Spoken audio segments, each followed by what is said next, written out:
তো আজকে আমরা আলোচনা করব দ্রাবক নিষ্কাশন নিয়ে। এটা মূলত একটা পৃথকীকরণ পদ্ধতি, অর্থাৎ এখানে আমরা একটা দ্রব আর একটা দ্রাবককে পৃথক করে ফেলবো। তো আমরা আলোচনার সুবিধার্থে এখানে একটা উদাহরণ নিচ্ছি। এই উদাহরণটা দেখা যাচ্ছে এখানে পানি নিলাম, পানির মধ্যে ধরে নাও কিছুটা এখানে আয়োডিন ছিল, পানির মধ্যে এখানে কিছুটা আয়োডিন ছিল এখানে। তো এখানে ছিল মূলত পানি প্লাস আয়োডিন। হ্যাঁ, এখানে ছিল মূলত হচ্ছে পানি ছিল, তার সাথে ছিল আয়োডিন। তো পানি যেটা, এটা কিন্তু হচ্ছে একটা পোলার দ্রাবক, এটা একটা পোলার দ্রাবক। আর আয়োডিন যেটা, আয়োডিন হচ্ছে একটা অপোলার দ্রবক, এটা একটা অপোলার দ্রবক। তো আমরা জানি পোলার পোলার সাথে মিশবে, অপোলার অপোলার সাথে মিশবে, যাকে বলে থাকে লাইক ডিসঅলভস লাইক নীতি। তাহলে এখন দেখো, এটা যেহেতু পোলার, এটা যেহেতু অপোলার, তাহলে কি এটা মিশবে? মিশবে না। এখন আমাদের কাজ হচ্ছে পানি আর আয়োডিনটাকে আলাদা করতে হবে। এখন তুমি যদি মনে করো যে পানি আর আয়োডিনটাকে ছেঁকে আলাদা করবো, সম্ভব না। আয়োডিনটা মোটামুটি ভিতরে ভাসতেছে, কিন্তু হচ্ছে এখানে বের করা সম্ভব না এখান থেকে। তাহলে এখন উপায় কি? এক কাজ করা যেতে পারে, আমরা একটা জাল ফেলে দিলাম, জাল ফেলে আস্তে আস্তে আয়োডিন সব টেনে তুলে নেবো নাকি? এটাও সম্ভব না। এখানে করতে হবে কি, আমাকে নতুন একটা দ্রাবক ইউজ করতে হবে, যে দ্রাবকে আয়োডিন আগের থেকে বেশি দ্রবীভূত হতে পারে। আমরা এখন করলাম কি, এখানে কার্বন টেট্রাক্লোরাইড একটা দ্রাবক নিলাম। এটা হচ্ছে একটা অপোলার দ্রাবক, এটা একটা অপোলার দ্রাবক।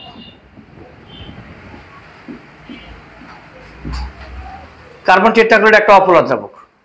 এই অপোলার দ্রাবক যখন আমরা নিচ্ছি, এবার তুমি চিন্তা করো, এই পর্যন্ত পানি ছিল, ধরে নাও এই যে লাল অংশটুকু কার্বন টেট্রাক্লোরাইড নিলাম আমরা। যদিও বাস্তবে কিন্তু পানিটাই উপরে চলে যাবে, কার্বন টেট্রাক্লোরাইড নিচে আসবে, কারণ কার্বন টেট্রাক্লোরাইডের ঘনমাত্রা পানির তুলনায় বেশি। তবে পানি হালকা, পানি উপরে চলে যাবে, এটা নিচে চলে আসবে। তা আমরা আপাতত জটিলতা এড়ানোর জন্য ওই দিকটাতে যাচ্ছি না। বাস্তবতা কি ঘটে আমি সেটাও বললাম। জটিলতা এড়ানোর জন্য আমরা করলাম কি, ওগুলো চিন্তা ভাবনা বাদ দিলাম, বুঝতে সুবিধা হবে। তো এখন দেখো, এতটুকু নিলাম কি, কার্বন টেট্রাক্লোরাইড।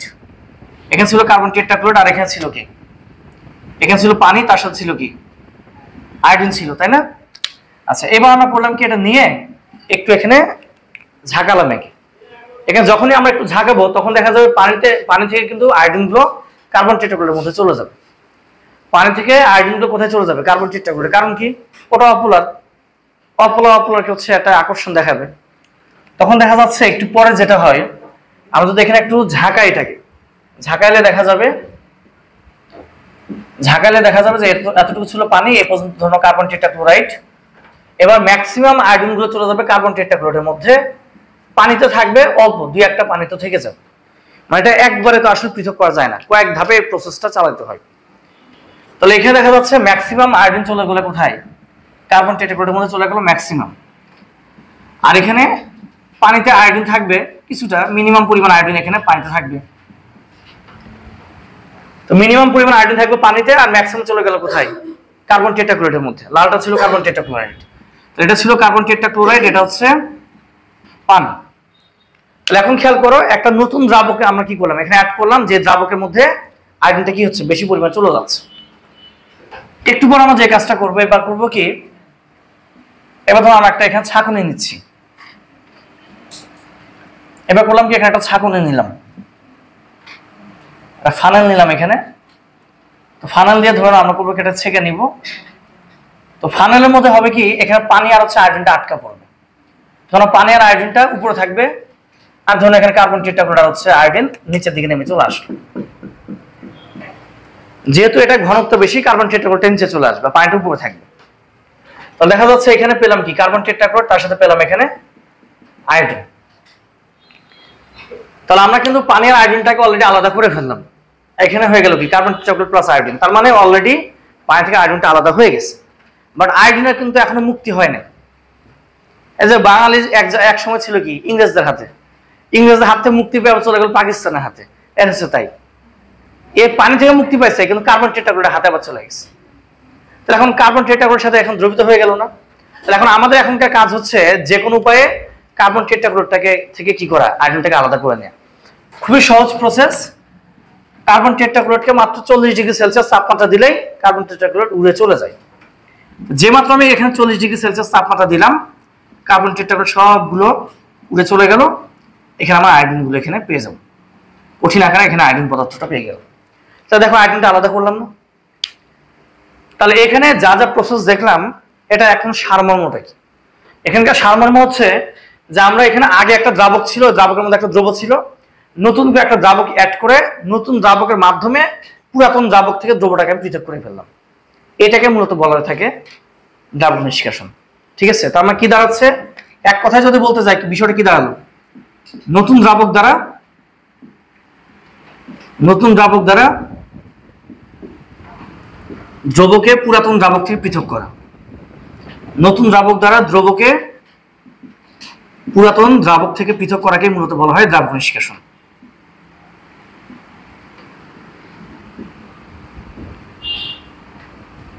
তাহলে এতক্ষণ আমরা যা কিছু পড়লাম এটা সারমর্ম কিন্তু এতটুকুই ছিল। হ্যাঁ, সারমর্ম কিন্তু এতটুকুই, যে এখানে আমরা কি বললাম, এখানে বললাম যে হচ্ছে নতুন দ্রাবক দ্বারা দ্রব্যটাকে পুরাতন দ্রাবক থেকে পৃথক করে ফেললাম। তাই হচ্ছে কিনা এখানে দেখো তো, এতক্ষণ আমরা যা পড়লাম তার সারমর্ম এটাই কিনা, যে এখানে পানি থেকে আমরা করলাম কি আয়োডিনটাকে পৃথক করবো কার্বন টেট্রাক্লোরাইডের মাধ্যমে। আমরা করব কি যে এখন আমরা করব কি পুরাতন দ্রাবক যেটা ছিল এই পুরাতন দ্রাবক থেকে একটা উপযুক্ত দ্রাবক ব্যবহার করি। উপযুক্ত দ্রাবক কেন বলা হচ্ছে, যার মধ্যে আয়োডিন পানির তুলনায় বেশি দ্রবীভূত হতে পারে, এখানে কথাবার্তাকে বলা হচ্ছে উপযুক্ত দ্রাবক। তো আমরা এখানে করলাম কি একটা উপযুক্ত দ্রাবক ইউজ করে দ্রব্যটাকে পুরাতন দ্রাবক থেকে পৃথক করে ফেললাম। তো একটু আমি যা বলে একটু লিখে নাও, লিখো কোন দ্রবকে উপযুক্ত দ্রাবকে দ্রবীভূত করার মাধ্যমে কোন দ্রবকে উপযুক্ত দ্রাবকে দ্রবীভূত করার মাধ্যমে কোন দ্রবকে উপযুক্ত দ্রাবকে দ্রবীভূত করার মাধ্যমে পূর্বের দ্রাবক থেকে পৃথক করা পদ্ধতিকে বলা হয় দ্রাবক নিষ্কাশন। কোন দ্রবকে উপযুক্ত দ্রাবকে দ্রবীভূত করার মাধ্যমে কোন দ্রবকে উপযুক্ত দ্রাবকে দ্রবীভূত করার মাধ্যমে পুরাতন দ্রাবক থেকে পৃথক করা পদ্ধতিকে বলা হয় দ্রাবক নিষ্কাশন। কোন দ্রবকে উপযুক্ত দ্রাবকে দ্রবীভূত করার মাধ্যমে পুরাতন দ্রাবক থেকে পৃথক করার পদ্ধতিকে বলা হয় দ্রাবক নিষ্কাশন। তো জিনিসটা এখন বোঝা গেল কিনা, বুঝতে পারছি এটা বুঝতে পারলাম কিনা, আবার বলতেছি দেখো, ছিল পানির মধ্যে, আমরা আয়োডিনটাকে নিয়ে গেলাম কার্বন টেট্রাক্লোরাইডের মধ্যে, তার মানে আমরা করলাম কি একটা নতুন দ্রাবক ব্যবহার করে পুরাতন দ্রাবকটা থেকে কি করলাম দ্রব্যটাকে আলাদা করে ফেলছি। এই পদ্ধতিকে মূলত বলা হয়ে থাকে দ্রাবক নিষ্কাশন বলা হয়। বোঝা গেল কিনা, ক্লিয়ার এটা? আচ্ছা, এখন এই যে আমরা নতুন যে দ্রাবকটা এখানে অ্যাড করলাম কার্বন টেট্রাক্লোরাইড, নতুন দ্রাবক অ্যাড করার দুটা শর্ত থাকে, একটু লিখে নাও। নতুন দ্রাবক যোগ করার শর্ত, নতুন দ্রাবক যোগ করার শর্ত, নতুন দ্রাবক যোগ করার শর্ত, দুইটা শর্ত থাকবে। এক নম্বর শর্ত হচ্ছে নতুন দ্রাবকে দ্রব্যের দ্রাব্যতা, নতুন দ্রাবকে দ্রব্য দ্রাব্যতা, এক নম্বর শর্ত হচ্ছে নতুন দ্রাবকে দ্রব্য দ্রাব্যতা পুরাতন দ্রাবকের তুলনায় বেশি হতে হবে। নতুন দ্রাবকে দ্রব্যের দ্রাব্যতা পুরাতন দ্রাবকের তুলনায় বেশি হতে হবে। নতুন দ্রাবকে দ্রব্যের দ্রাব্যতা পুরাতন দ্রাবকের তুলনায় বেশি হতে হবে। কারণ বিষয়টা যে দেখো, পানিতে আয়োডিন যে পরিমাণ দ্রবীভূত হয় কার্বন টেট্রাক্লোরাইড তার থেকে বেশি দ্রুত হচ্ছে না, এটাই বলা হচ্ছে যে এখানে আমরা পুরাতন দ্রাবকে যতটুকু নেব। আচ্ছা, এমনি একটা কথার কথা দেখাচ্ছি, ধরে নিলাম যে এখানে 10% দ্রবীভূত হয়, যদিও হয় না, এমনিতে আলোচনা সুবিধা হচ্ছে হয়, তাহলে এখানে 10% যদি দ্রবীভূত হয় এখানে হয়তো 70% দ্রবীভূত হবে এরকম। তারপরে নতুন দ্রাবকের যে দ্রাব্যতা পাবো আমরা, বা পুরাতন দ্রাবকের যতটুকু দ্রাব্যতা ছিল, এই দ্রব্যটা পুরাতন দ্রাবকে যতটুকু দ্রবীভূত হয় নতুন দ্রাবক তার থেকে বেশি দ্রবীভূত হতে হবে। বুঝাতে পারছি? 2 নম্বর শর্ত লিখো, নতুন দ্রাবক এবং পুরাতন দ্রাবক অমিশ্রণীয় কিংবা বিক্রিয়া করা যাবে না। নতুন দ্রাবক এবং পুরাতন দ্রাবক অমিশ্রণীয় হতে হবে, মানে একটা সাথে একটা মিশবে না কিংবা বিক্রিয়া করবে না। নতুন দ্রাবক এবং পুরাতন দ্রাবক পরস্পর অমিশ্রণীয় হতে হবে কিংবা বিক্রিয়া করবে না। নতুন দ্রাবক এবং পুরাতন দ্রাবক পরস্পর অমিশ্রণীয় হতে হবে কিংবা বিক্রিয়া করা যাবে না। নতুন দ্রাবক এবং পুরাতন দ্রাবক পরস্পর অমিশ্রণীয় হতে হবে কিংবা বিক্রিয়া করা যাবে না। তার মানে এখানে যে পানি আর কার্বন টেট্রাক্লোরাইড এই দুটা কিন্তু বিক্রিয়া করা যাবে না। যদি বিক্রিয়া করে ফেলে তাহলে কিন্তু হবে না। আমি কিন্তু দেখো কার্বন টেট্রাক্লোরাইডকে নিয়ে আসছি আয়োডিনকে দ্রবীভূত করার জন্য। আর ও করছে কি আয়োডিনের দিকে ফোকাস নাই, ও ফোকাস করছে পানির দিকে। তাহলে কাজ হবে? যাকে যে কাজের জন্য নিয়ে আসছে সেই কাজের জন্য রাখতে হবে। তো এটাই বলা হচ্ছে যে এখানে তাহলে দুইটা শর্ত দেখলাম। এক নম্বর শর্ত, দ্রবের যে দ্রাব্যতা এটা পুরাতন দ্রাবকে যতটুকু হবে তার থেকে নতুন দ্রাবকে বেশি হতে হবে। এক নম্বর শর্ত। এটা বুঝে শুনে বা ভেবে চিন্তে আমাকে দ্রাবকটা নিতে হবে, দ্রাবকটা আমাকে চুজ করতে হবে। দ্বিতীয় শর্ত হচ্ছে এই যে এখানে পুরাতন দ্রাবক আর নতুন দ্রাবক এই দুটো বিক্রিয়া করা যাবে না কিংবা মিশ্রিত হওয়া যাবে না। এই দুই শর্ত আমরা নতুন দ্রাবকটা নিতে পারবো। বুঝতে পারলাম? এখন একটা বিষয় নিয়ে আলোচনা করবো, নাম হচ্ছে বন্টন গুণাঙ্ক। বন্টন গুণাঙ্ক এটাকে কেডি দ্বারা প্রকাশ করা হয়। এখন বন্টন গুণাঙ্ক জিনিসটা কি সেটা এখন বুঝাই আমি। আমরা এখন করলাম কি, এই যে এই আয়োডিনটা এই অবস্থাতে যদি আসে, আয়োডিনটা যখন আমরা মিক্সড করবো, আমরা দেখো তো এই আয়োডিনটা কি দুটা দ্রাবকে চলে গেল না? একটা দ্রাবকে চলে গেল পানিতে, আর একটা দ্রাবকে চলে গেল কোথায়? Carbon tetrachloride. তাহলে আয়োডিনটা দুই ভাগে ভাগ হয়ে গেল, তারপর বন্টিত হয়ে যাচ্ছে। এখন পানিতে যে গেল, পানিতে অবশ্যই আয়োডিন একটা ঘনমাত্রা পাবো, কার্বন টেট্রাক্লোরাইড কিন্তু আমরা আয়োডিন একটা ঘনমাত্রা পাবো। এই যে দুটা দ্রবণে দুটা আলাদা আলাদা দ্রাবকের মধ্যে যে আয়োডিনের যে ঘনমাত্রা পাচ্ছি, এই দুই ঘনমাত্রা অনুপাতটাকে মূলত বলা হচ্ছে বন্টন গুণাঙ্ক। বিষয়টাকে আমি একটু বুঝাই দিচ্ছি, মনোযোগ দিয়ে কথাটা শোনো একটু। সেটা হচ্ছে যে একটা পদার্থকে যদি দুইটা অমিশ্রণীয় দ্রাবকে মিশ্রিত করা হয়, তাহলে একই পদার্থকে দুটো অমিশ্রণীয় দ্রাবক, যেমন পানি আর কার্বন টেট্রাক্লোরাইড, একটাই পদার্থ দ্রাবক থাকবে কয়টা? দুইটা। একটা পদার্থকে যদি দুটো অমিশ্রণীয় দ্রাবকে দ্রবীভূত করা হয়, কিছু অংশ চলে যাবে একটা দ্রাবকের মধ্যে, বাকি অংশ চলে যাবে আরেকটা দ্রাবকের মধ্যে। যেমন এখানে কিছু অংশ গেল পানিতে, কিছু অংশ আয়োডিনে চলে গেল কার্বন টেট্রাক্লোরাইডে। এবার যে দুটা দ্রবণ চলে গেল বা যে দুটা দ্রাবকে চলে গেল, ওই দুই দ্রাবকের মধ্যে কিন্তু আমরা আয়োডিনের কিছু না কিছু পরিমাণ পাবো। এখানে কিছু আয়োডিনের পরিমাণ থাকবে, এখানে কিছু আয়োডিনের পরিমাণ থাকবে। মানে পরিমাণটাকে যদি আমরা ঘনমাত্রা কাউন্ট করি, এই দুই ঘনমাত্রার যে অনুপাত তাকে মূলত বলা হবে তার বন্টন গুণাঙ্ক। বুঝতে পারলাম কিনা? তো বিষয়টা এরকম, দেখো ধরে নাও যে এখানে পানি, যেটা ধরে নিলাম যে পানির মধ্যে আমরা ধরে নিচ্ছি পানির মধ্যে আয়োডিনের ঘনমাত্রা, পানির মধ্যে আয়োডিনের ঘনমাত্রাটা হচ্ছে C1, এরকম ধরে নিলাম। তাহলে এখানে আয়োডিনের ঘনমাত্রাটা কি ধরলাম? এখানে এই জায়গাটাতে কত? এইখানটাতে ধরে নিলাম আমরা কত? C1। আবার আমরা ধরে নিলাম যে কার্বন টেট্রাক্লোরাইড, যেটা এই কার্বন টেট্রাক্লোরাইডের মধ্যে আয়োডিনের যে ঘনমাত্রা, এটাকে আমরা ধরে নিলাম C2। অর্থাৎ এই যে কার্বন টেট্রাক্লোরাইডের মধ্যে আয়োডিন পেলাম, এই পরিমাণটাকে আমরা ধরে নিলাম C2। এখন এই C1 আর C2 এর যে অনুপাত, এটাকে মূলত বলা হয় বন্টন গুণাঙ্ক। তার মানে এখানে বন্টন গুণাঙ্ক বা কেডি কে আমরা লিখতে পারবো কি? C1/C2। এটা হচ্ছে বন্টন গুণাঙ্ক। অর্থাৎ পানির মধ্যে আয়োডিনের ঘনমাত্রা উপরে আর কার্বন টেট্রাক্লোরাইডের মধ্যে আয়োডিনের ঘনমাত্রাটা হচ্ছে নিচে। এই অনুপাতটাকে মূলত বলা হবে বন্টন গুণাঙ্ক।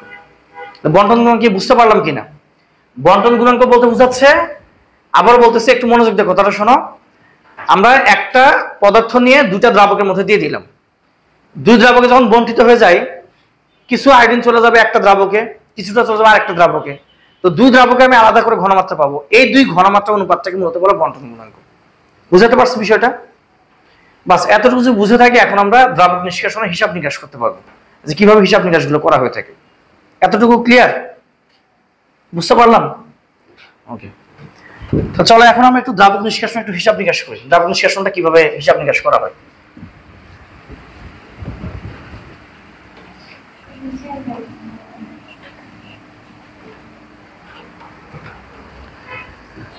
আচ্ছা, এখন আমরা করবো কি, একটা ফানেল নিব। এই ফানেলের মধ্যে কিছুটা আমরা হচ্ছে পানি আর আয়োডিন নিব। তো পানি আর আয়োডিন তো নর্মালি আমরা জানি মেশানো।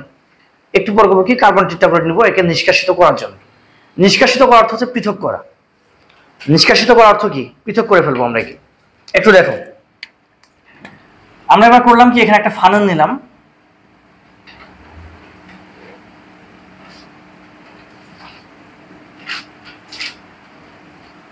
বারবার আগ থেকে দেখা যায় গাজর, মূলা এগুলো হয়ে যায়। হ্যাঁ, ফানেল হতে হবে। আচ্ছা, মোটামুটি আজকের মতো চলুক। হ্যাঁ, চলবে, কি বলো? এটা একটা স্টপ কর্ক, এটা ঘুরানো যায়, ঘুরে লিকুইডটা ফেলা যায় আবার অফ করা যায় টেপের মতো। তো এখানে আমরা করলাম কি, কিছুটা নিলাম পানি, এখানে নিলাম কিছুটা পানি।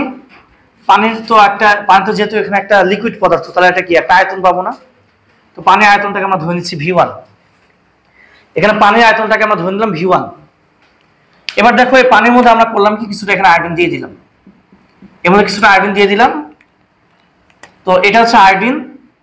তো আমরা আয়োডিন যেহেতু কঠিন পদার্থ, তো আয়োডিনের ক্ষেত্রে আমরা কি করবো, একটা ভর পাবো। তাহলে এখানে আমরা করলাম কি কিছুটা পানি নিলাম, তার সাথে কি নিলাম, কিছুটা আয়োডিন নিলাম, কিছুটা পানি কিছুটা কি আয়োডিন নিয়ে এখন দেখা যাচ্ছে এই দুটো মিক্সড হচ্ছে না। এখন আমাদের কাজ হচ্ছে আয়োডিন আর পানিটাকে আলাদা করা, যে কোনো উপায়ে আলাদা করতে হবে। আমরা করলাম কি উপর থেকে কিছুটা কার্বন টেট্রাক্লোরাইড দিয়ে দিলাম, এখানে কিছুটা কার্বন টেট্রাক্লোরাইড দিয়ে দিলাম, তাহলে এটা হচ্ছে কার্বন টেট্রাক্লোরাইড। যেহেতু এটা একটা লিকুইড, তাহলে এটা আয়তনটাকে আমরা ধরে নিলাম V2। এই পর্যন্ত বুঝতে পারলাম কিনা? এখন পর্যন্ত আমরা মিক্সচার করিনি, কিচ্ছু করিনি, জাস্ট খালি পদার্থগুলো নিয়ে রেখে দিলাম। বোঝা গেল এই পর্যন্ত?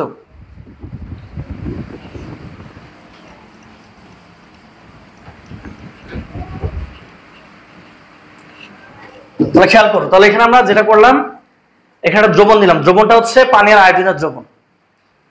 এরপর করলাম কি আলাদা করে কার্বন টেট্রাক্লোরাইড নিলাম, তাহলে পানির আয়তনটাকে ধরে নিলাম V1, আয়োডিনের ভরটাকে ধরে নিলাম আমরা W, আর এখানে কার্বন টেট্রাক্লোরাইড যে আয়তন সেটাকে আমরা কি ধরে নিলাম, এটাকে ধরলাম আমরা V2। বুঝতে পারছি এই পর্যন্ত? এখন খেয়াল করো, এবার করবো কি এটাকে একটু শেক করতে হবে, একটু ঝাঁকাতে হবে। নর্মালি কিছু কিছু দ্রবণ আছে যেটা দিলেই অটোমেটিক্যালি এটা মিক্সড হয়ে যায়, আর কিছু জায়গা আছে মিক্সড হতে চায় না, একটু হালকা একটু শেক করতে হবে, ঝাঁকাইলেই মিশ্রিত হয়ে যাচ্ছে। এবার ধরে নাও এখানে দ্বিতীয় অবস্থাটা হচ্ছে মিশ্রিত করা হচ্ছে। এবার এটাকে আমরা মিশ্রিত করলাম, দেখো খালি মূলা আর গাজর হবে, বললাম না? হ্যাঁ, এই জিনিসটা আগ থেকে কি যে ঝামেলা। আচ্ছা আজকের মতো চলুক, এটাই নাও, এটা আজকে চলবে।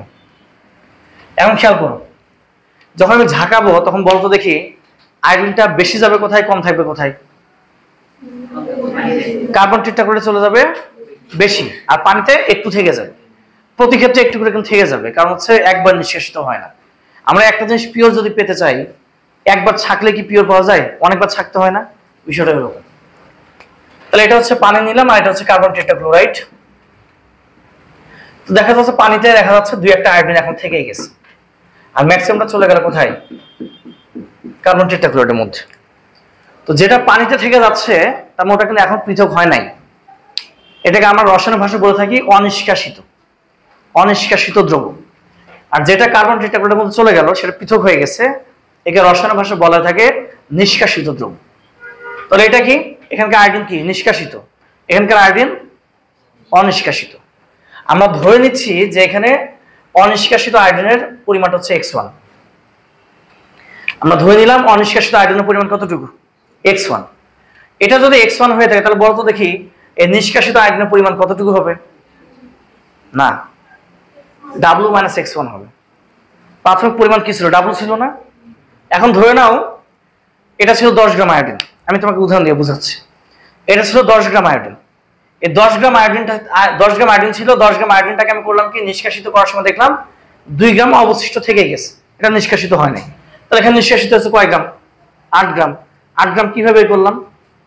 ওই 10 থেকে এখানকার 2 বাদ দিতে হবে না, তাহলে 8 বের হচ্ছে, ওই কাজটাই করতে হবে। তাহলে এখানে হবে W - X1। এই পর্যন্ত বুঝতে পারলাম কিনা দেখো, বোঝা গেল এই পর্যন্ত? তাহলে এখানে আমরা শুরুতে পানি আর আয়োডিন ছিলাম, যেটা পানির আয়তন ছিল V1 আর আয়োডিনের পরিমাণ ছিল W, আর এখানে কার্বন টেট্রাক্লোরাইড নিলাম যার আয়তন কি V2। এবার যখন মিক্সড করতেছি, মিক্সড করলে আমরা ধরে নিলাম যখন অনিষ্কাশিত পরিমাণটা X1, তার নিষ্কাশিত হবে কি W - X1।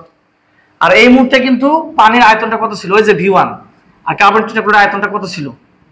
V2। ওকে, এখন এদের ঘনমাত্রা বের করতে হবে আমার।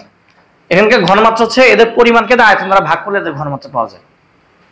তাহলে এখন খেয়াল করো, তাহলে এখন যদি বলি যে পানিতে আয়োডিনের ঘনমাত্রা, তাহলে পানিতে আয়োডিনের ঘনমাত্রা যদি আমরা C1 ধরে নিই, তাহলে C1টাকে কি লিখবো আমরা?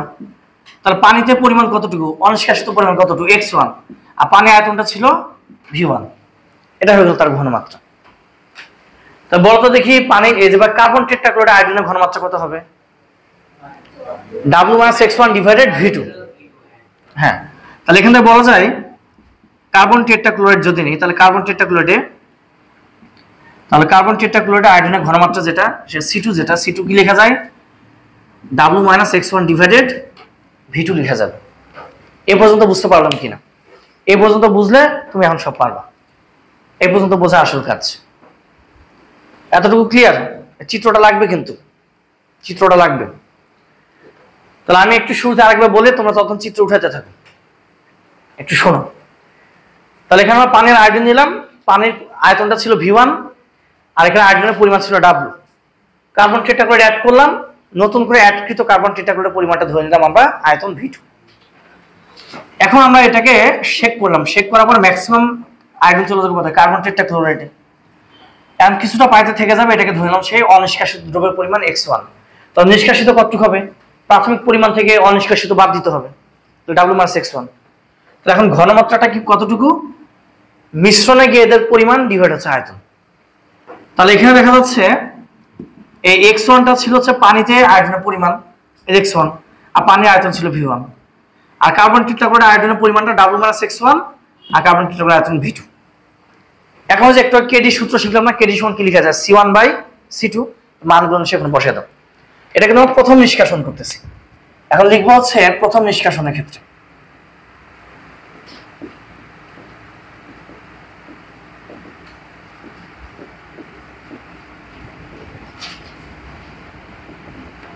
আমরা একটু আগে দেখলাম কেডি সমান কি লেখা যাবে? কেডি সমান লেখা যায় C1/C2। এখন C1 C2 এর মান শুধু এখানে বসাও। C1 এবং C2 এর মান বসাও, দাঁড়াচ্ছে এরকম। কেডি সমান C1 এর মান কত আসবে এখানে? X1/V1, আর C2 এর মান আসবে এখানে W - X1 ডিভাইডেড V2। এবার দেখো তো এখান থেকে কি লেখা যায়? কেডি সমান X1/V1। এটাকে গুণ করলে কি হবে বলো দেখি? গুণ করলে কি হবে? গুণ করলে কি হবে বলো? V2 চলে যাবে উপরে, আর এখানে W - X1 চলে আসবে নিচে। এই দুটো গুণ করো। তাহলে এখানে কেডি সমান লেখা যায় V1W - V1 X1, উপর হবে এখানে X1 V2। এবার এটাকে কেডি দ্বারা গুণ করে দাও, এটাকে কেডি কাছে নিয়ে চলে আসো। একে যখন কেডি কাছে নিয়ে চলে আসবো তখন দাঁড়াবে এখানে KD V1W - KD V1 X1। এটা হবে, এটা সমান লেখা যাচ্ছে এখানে X1 V2 লেখা যাবে। এটা সমান লেখা যাবে X1 V2। এখন X1টাকে এক পাশে নিয়ে নাও, সবগুলো X1 কে এক পাশে পার করো। তাহলে এটাকে যদি ওই পাশে নিই তাহলে প্লাস হবে না? তাহলে এখন যদি খেয়াল করি তাহলে দাঁড়াচ্ছে এরকম কেডি V1W সমান লেখা যায় KD V1 X1 plus X1 V2, এটা লেখা যায়। এবার এখান থেকে একটা কিছু কমন নেওয়া যায়, বলতো কি সেটা? কি কমন নেওয়া যাবে? X1 কমন নেওয়া যাবে। তাহলে এখন এখান থেকে লেখা যায় কেডি V1W সমান X1 into K D V1 plus V2 লেখা যায়? লেখা যাবে তো? আচ্ছা, এবারে একটু 30 সেকেন্ডের জন্য সবাই লেখা বন্ধ করে দিকে তাকাও, একটু দিকে তাকাও সবাই, একটু দেখো। এখান থেকে যদি আমি X1 এর পরিমাণটা বের করি তাহলে আসলে X1টা কি হবে? এই যে এখানে আমি W-টাকে যদি নিচে রেখে কেডি V1টাকে ছাদের উপরে উঠাই, কোনো সমস্যা আছে? একই না? একই। আর তাহলে এটাতে ভাগ করতে হবে, নিচে হবে এখানে কেডি V1 প্লাস V2। বাস, এটা হচ্ছে আমাদের অনিষ্কাশিত দ্রব্যের পরিমাণটা বের করলাম, মানে হচ্ছে যে যতটুকু বেঁচে গেছিল সেটা পরিমাণ আমরা বের করলাম। বুঝতে পারলাম? এখন কাজ হচ্ছে আমরা একটু আগে বলছিলাম যে একবারে তো এই প্রসেসটা চালানো যাবে না, কয়েকবার প্রসেস চালাতে হবে। তোমরা আবার নিষ্কাশিত করতে হবে। এবার দ্বিতীয় নিষ্কাশন। এবার দ্বিতীয় নিষ্কাশন যখন করবো, এটা যতটুকু বেঁচে গেল না, এই বেঁচে যাওয়ার পরিমাণটা আবার এখানে নিয়ে আসবো আমরা। বেঁচে যাওয়ার পরিমাণটা আবার এখানে নিয়ে আসবো। বেঁচে যাওয়ার পরিমাণটা যদি এখানে নিয়ে আসি তাহলে বলতো এবার প্রাথমিক পরিমাণ কি হবে? W কি হবে এবার? X1। এবার প্রাথমিক পরিমাণটা হবে এবার X1।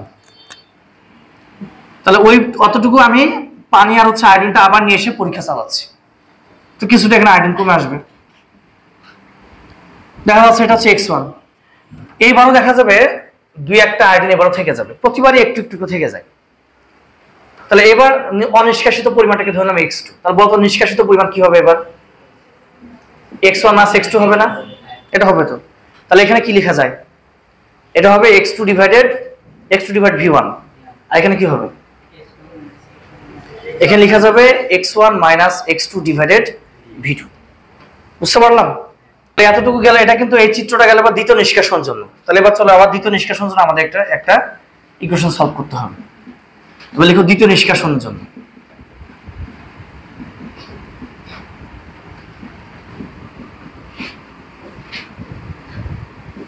তো দ্বিতীয় নিষ্কাশনের জন্য আমরা এখানে আবার কেডি বের করব। কেডি সমান এখান থেকে লেখা যায় c1/c2 লেখা যায়, ঠিক আছে?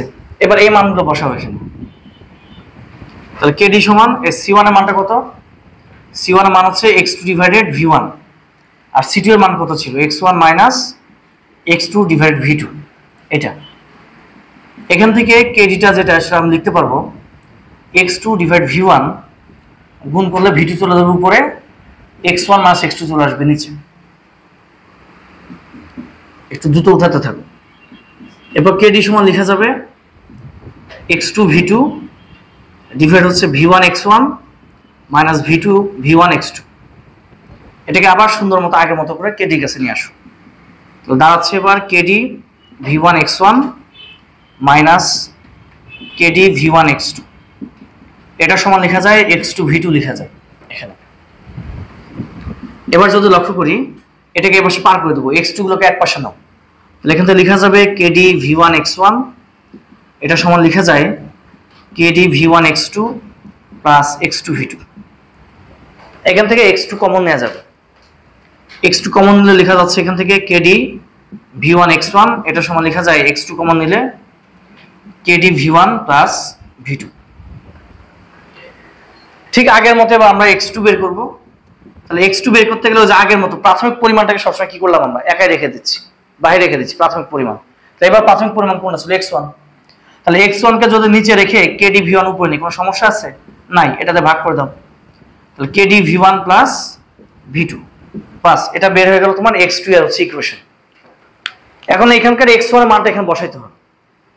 বসালে দেখবা হচ্ছে ইকুয়েশন অনেক সহজ হয়ে গেছে। তখন একটু খেয়াল করো, আমি যদি এতটুকু মান যদি এখানে বসিয়ে দিই, একটু খেয়াল করো তো, এই যে এতটুকু অংশ আর এতটুকু অংশ কি সেম না? তাহলে কি দাঁড়াচ্ছে? ডাব্লিউ ইন্টু এটা উপর স্কয়ার হচ্ছে না? তাই হবে কিনা?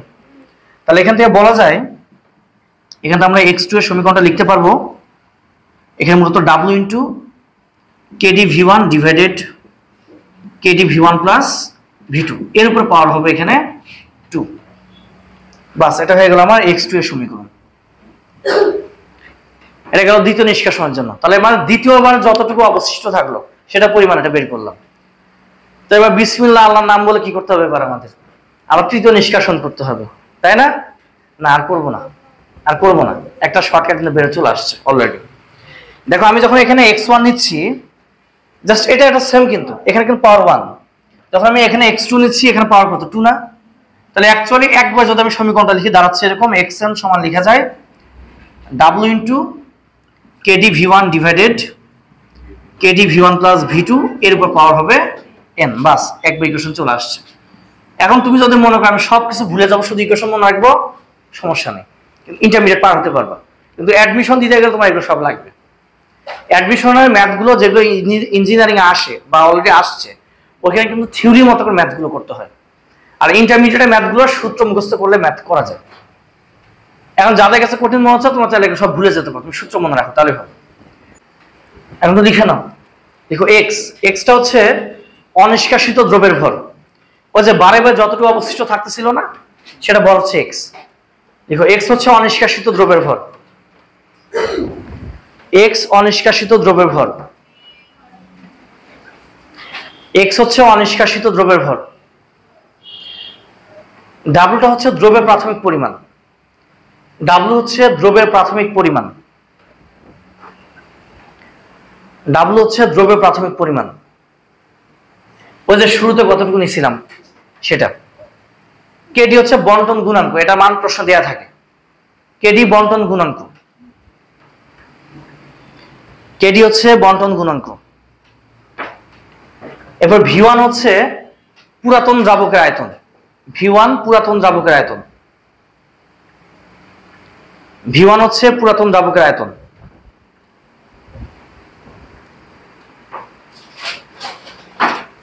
V1 হচ্ছে পুরাতন দ্রাবকের আয়তন। V2 লিখো নতুন দ্রাবক একবারে যতটুকু ব্যবহার করা হয়, নতুন দ্রাবক একবারে যতটুকু ব্যবহার করা হয়। V2 নতুন দ্রাবক একবারে যতটুকু ব্যবহার করা হয়। এটা একটু বুঝাই দিচ্ছি তোমায়, শোনো। একটা লোক 200 ml দ্রাবক একবারে ঢেলে দিয়ে পরীক্ষা চালাচ্ছে, তাহলে এর জন্য V2 এর মান কত হবে? 200। আরেকটা লোক লোকে 200 ঢালতেছে, বাট 200টাকে 4 ভাগ করে ঢালতেছে, তাহলে এর জন্য V2 কত হবে? 50। তার মানে প্রতিবারে কতটুকু আমি দিলাম এটাকে বলছে V2। একবার এটা 200, পুরোটা কিন্তু 200 ছিল, পুরোটা মান নেওয়া যাবে না, কি করতে হবে? একবার আমি কতটুকু দিচ্ছি সেটা মান নিতে হবে, ওটা হচ্ছে V2। n হচ্ছে নিষ্কাশন সংখ্যা, n হচ্ছে নিষ্কাশন সংখ্যা। আমরা কোশ্চেনটা পড়ে ফেলো। এক নম্বর কোশ্চেনটাকে আমি একটু বুঝাই দিই আগে, দেখো। শীট না থাকলে সমস্যা না, আমি এখানে লিখে দিচ্ছি, বুঝতে পারবো। এখানে একটা সলিউশন ছিল, বলা হচ্ছে যে 100 সেন্টিমিটার কিউব জলীয় দ্রবণ, তার মানে এখানে 100 সেন্টিমিটার কিউব ছিল পানি। সেন্টিমিটার কিউব আর ml একই জিনিস। এর মধ্যে আমি করলাম কি 30 গ্রাম এখানে দ্রব অ্যাড করলাম, এখানে 30 গ্রাম দিলাম দ্রব। এবং বলা হচ্ছে পাশে আর একটা পাত্র ছিল যার মধ্যে ছিল ইথার। এই পাত্র ছিল ইথার, পরিমাণ ছিল 300 সেন্টিমিটার কিউব। এখানে ইথার ছিল, ইথারের পরিমাণ বলা হচ্ছে 300 সেন্টিমিটার কিউব। এখন বললো যে প্রতিবার 100 সেন্টিমিটার কিউব করে 3 বারে আমরা 300 সেন্টিমিটার কিউব দ্বারা নিষ্কাশন করলাম। মানে এবার কিন্তু আসলে 300 একবার দেই নাই, এই যে 100 করে 3 বার দিলাম এখানে আমরা, হ্যাঁ 100 করে 3 বার দিয়ে আমরা হচ্ছে 300 বানাচ্ছি। তাহলে বলতো V2 এর মান কত হবে এবার? 100। V1 এর মান কত? এখানকার 100। W কত? 30। তাহলে nটা কত হবে? 3 হবে, 3 বার পরীক্ষা চালাচ্ছি। বলা হচ্ছে যে কি পরিমাণ পদার্থ থেকে যাবে, তার মানে x এর মানটা বের করতে হবে। আর এখানে বন্টন গুণাঙ্ক kd এর মান দিয়ে আছে, kd এর মান হচ্ছে 0.25 এখানে দিয়ে আছে। চলো এখন ম্যাথ শুরু করি। তো সূত্র হচ্ছে কতটুকু থেকে যায়, অর্থাৎ x এর পরিমাণটা কিন্তু আমাদের বের করতে বলছে। তো সূত্রটা হচ্ছে এখানে আমাদের x সমান লেখা যায় w into kd v1 divided kd v1 plus v2। এটা হচ্ছে সূত্র, তারপর পাওয়ার n। এখন মান বসাতে ম্যাথ হয়ে গেছে। ডাবলটা কত দেওয়া ছিল এখানে? 30 গ্রাম। ডাবল দেওয়া ছিল 30 গ্রাম। কেডি যেটা, সে কেডি এর মান ছিল 0.25। আর হচ্ছে v1 যেটা, এই v1 এর মানটা এখানে ছিল কত? 100। একইভাবে এখানে 0.25 ইনটু 100। আর এখানে কি 300 লিখবো নাকি v2 এর মান? 300 লেখা যাবে। একবারে কতটুকু আমি দিলাম? 100। একবার যতটুকু দিচ্ছি সেটাই। আর কয়বার পরীক্ষা চালাইছে? 3 বার। পাওয়ার 3। দেখো মান কত আসছে, 0.24 গ্রাম আসছে কিনা। বাস, এই ম্যাথ হয়ে গেল।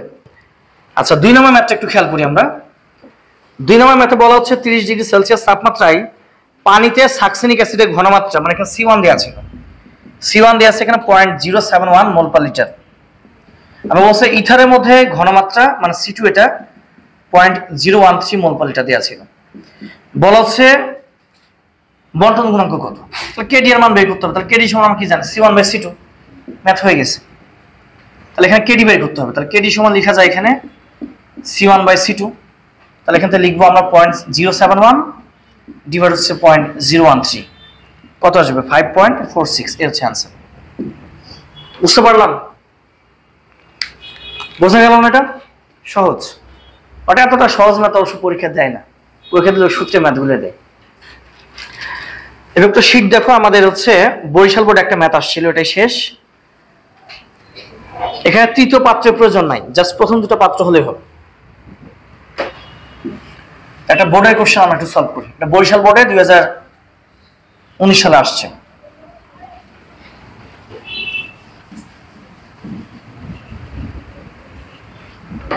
আচ্ছা দেখো, আমি কোশ্চেনটাকে লিখি। এই কোশ্চেনে বলা হচ্ছে, কোশ্চেনটাতে বলা হচ্ছে এখানে ছিল 200 ml দ্রবণ ছিল, এখানে 200 ml দ্রবণ ছিল, যার মধ্যে ছিল এখানে 2 গ্রাম আয়োডিন। 2 গ্রাম আয়োডিন ছিল। এখানে একটা পাত্রতে 200 ml ছিল এখানে আমাদের কার্বন টেট্রাক্লোরাইড। এখানে ছিল কার্বন টেট্রাক্লোরাইড ছিল 200 ml। এখন এখানে দুইজন ব্যক্তি কথা বলা হচ্ছে, মিস্টার এক্স এবং মিস্টার ওয়াই। মিস্টার এক্স এই পাত্র দ্রবণকে একবারে পুরোটা ঢেলে দিছে, আর মিস্টার ওয়াই এই পাত্র দ্রবণকে 4 ভাগ করে পরীক্ষা চালাইছে। তারপর মিস্টার এক্স এর ক্ষেত্রে V2 এর মান কত বলো তো? 200। আর মিস্টার ওয়াই ক্ষেত্রে V2 এর মান কত? 50, 4 বারে ঢালছে এটা। এখন বলতেছে কোন প্রক্রিয়াটা লাভজনক। মূলত যে যত ধৈর্য নিয়ে যত ধীরে ধীরে ধীরে ধীরে করবে তারটা লাভজনক হবে। চলো এখন এটা আমরা ম্যাথ করে বের করব। তো চল শুরু করা যাক। বোর্ড কোশ্চেন এটা।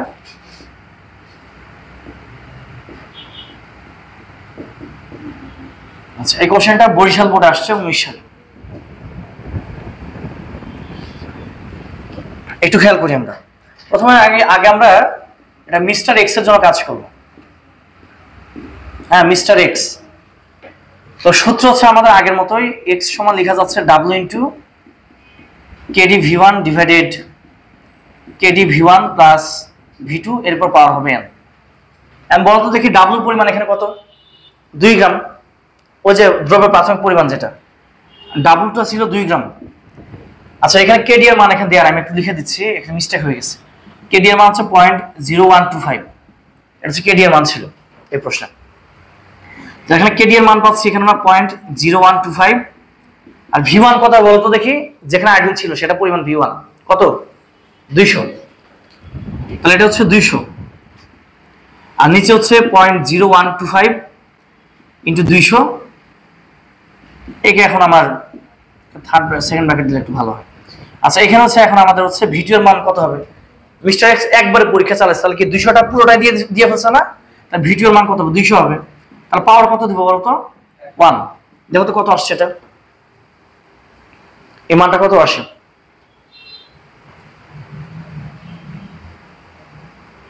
এই মানটা কত আসে একটু খেয়াল করো।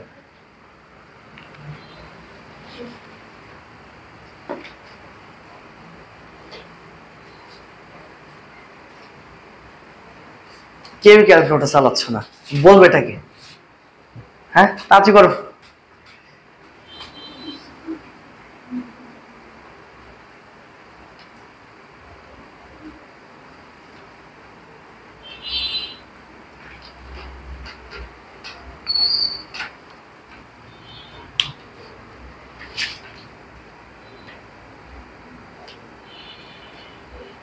কত আসছে? 0.0246 না? আচ্ছা, তাহলে দেখো এটা কিন্তু আসলে বেঁচে যাওয়া পরিমাণ। এখন আমি যদি কে লাভ কারটা লাভজনক এটা বের করতে চাইলে কিন্তু নিষ্কাশিত পরিমাণটা বের করতে হবে। নিষ্কাশিত পরিমাণ বের করার উপায় কি? এটা তো বেঁচে যাওয়া পরিমাণ। তাহলে প্রাথমিক পরিমাণ থেকে বেঁচে যাওয়া পরিমাণ বাদ দিলে কি বের হচ্ছিল? যে ডাব্লিউ মাইনাস এক্স ওয়ান, মনে আছে? তাহলে প্রাথমিক পরিমাণ থেকে কি করতে হয়? এক্সটা বাদ দিতে হয় না? তাহলে অর্থাৎ নিষ্কাশিত কতটুকু হলো মিস্টার এক্স এর দ্বারা? তাহলে এখানে নিষ্কাশিত হচ্ছে কতটুকু? তাহলে নিষ্কাশিত হবে এখানে, এই যে শুরুতে ছিল 2, এই 2 থেকে 0.0246 বাদ দিতে হবে। তাহলে কত আসছে? 1.97 না কত জন আসে? কত আসছে দেখো তো? 974 বোধহয় আসবে না? আচ্ছা, এটা আসছে। ওকে, তাহলে মিস্টার এক্স এর দ্বারা হচ্ছে নিষ্কাশিত হয় এই পরিমাণ। এখন মিস্টার ওয়াই এর জন্য কত হবে সেটা একটু বের করি আমরা। এবার লিখো মিস্টার ওয়াই। যথারীতি সূত্র আমাদের এক্স সমান W into K D V one divided K D V one plus V two, এরপর পাওয়ার হবে এখানে এন। তাহলে এখানেও একইভাবে ডাব্লু কত ধরতে হবে? 2 গ্রাম ধরতে হবে। এখানে ডাব্লু 2 গ্রাম, কেডি এর পরিমাণ 0.0125, আর ভি ওয়ান ছিল কত? 200। 0.0125 এখানে 200 দ্বারা গুণ করলাম। আর একটু খেয়াল করো, এখানে বলা হচ্ছে যে মিস্টার ওয়াই সমান 4 ভাগ করে পরীক্ষা করছে, তার মানে প্রতিবারে কত? 50। আর পাওয়ার তলে কত দিতে হবে? পাওয়ার তলে কত দিব? পাওয়ার দিতে হবে 4।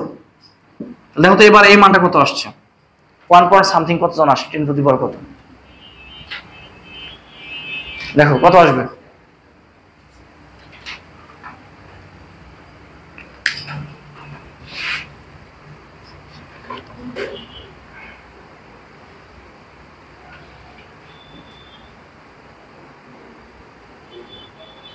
কত আসছে বলো? 1 পয়েন্ট কত জন আসে না? সবাই ক্লান্ত না? না টপিক দেখে সবাই ক্লান্ত হয়ে গেছে? কত আসছে দেখো, তাড়াতাড়ি বলো। ইএনজি একটা বাটন আছে, চাপ দাও।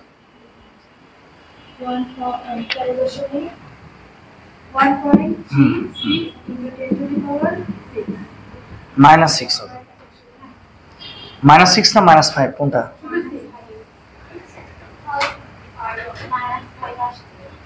-5 আসছে।